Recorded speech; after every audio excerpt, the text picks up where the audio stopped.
Merci et bonjour. Aujourd'hui, je vais vous parler de leadership.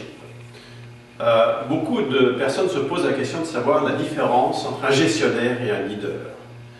Un gestionnaire est quelqu'un qui réalise une politique qu'on lui donne. Le leader, par contre, est un visionnaire qui voit au-delà d'aujourd'hui, même au-delà de demain, pour voir le futur et entraîner les gens derrière lui. Ce qui veut dire qu'un leader doit normalement avoir des gestionnaires pour exécuter les plans qu'il prévoit en fonction de l'avenir.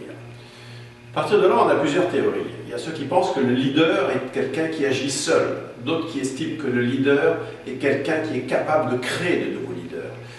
Il est sûr que les deux peuvent cohabiter, et du moins les deux sont possibles, mais que par contre le plus positif, c'est le leader qui non seulement existe, mais qui va être capable de générer de nouveaux leaders.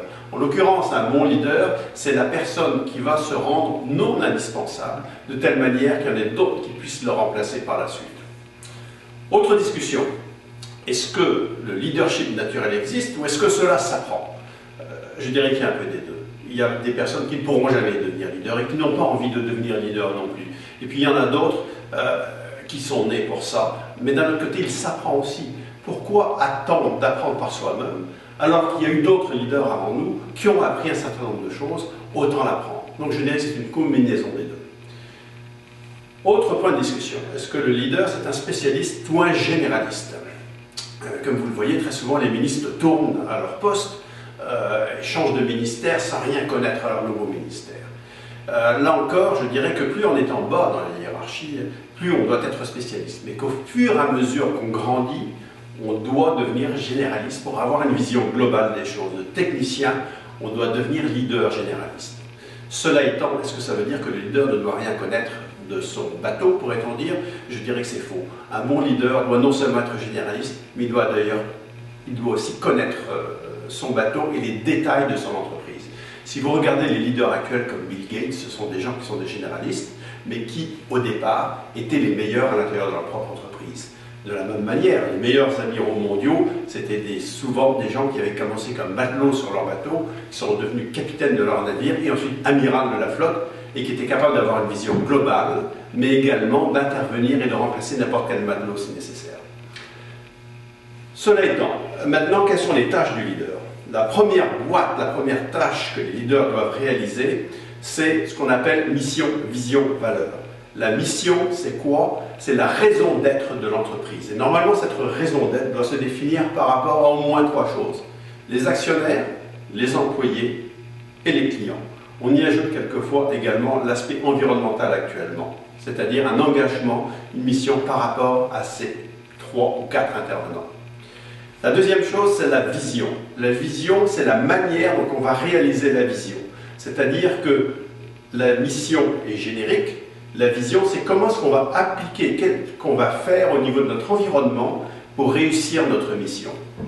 Les valeurs, c'est la manière dont on veut réaliser et vivre la vision ensemble. Ce sont surtout des valeurs humaines. Les valeurs qui sont souvent reprises, c'est respect, transparence, communication, plaisir. Tout ça, ce sont des valeurs que certaines entreprises ou certaines équipes décident de choisir. Une fois que cette première boîte est réalisée, ce qu'il faut, c'est transformer la vision en objectifs quantitatifs qui pourront ensuite être cascadés à l'intérieur de l'entreprise. Par la suite, il va falloir déterminer la stratégie pour atteindre ces objectifs-là. Et généralement, on voit 3 types de stratégies, je n'irai pas dans tous les détails, mais on a des stratégies d'expansion, on a des stratégies, d'autres entreprises, des stratégies de protection, et puis d'autres qui disent on est très bien comme on est, mais on va optimiser le créneau dans lequel on est actuellement. Ça, c'est pour les 3 principales stratégies.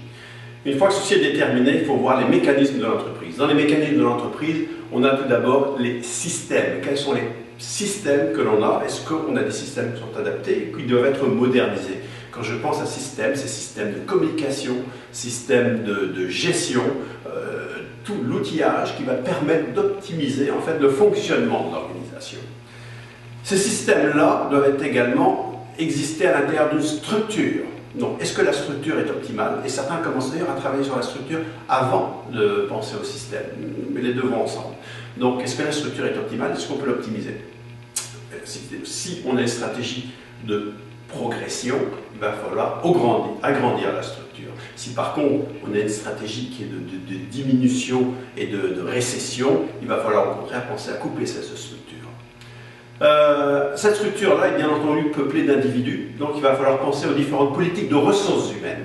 Quand je dis politique de ressources humaines, ça veut dire politique tout d'abord de recrutement, politique d'intégration, politique de formation, politique de coaching, d'évaluation et éventuellement de cessation d'activité avec l'interlocuteur.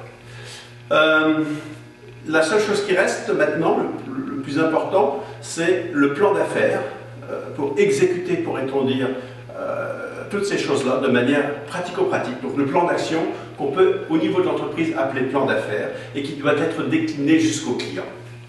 Ensuite, une fois que ce plan d'affaires est fait au niveau de l'entreprise, il va falloir le cascader à l'intérieur de chacun des départements de telle manière que ça se transforme en objectif et en action individualisée pour quasiment chacun des employés de l'entreprise.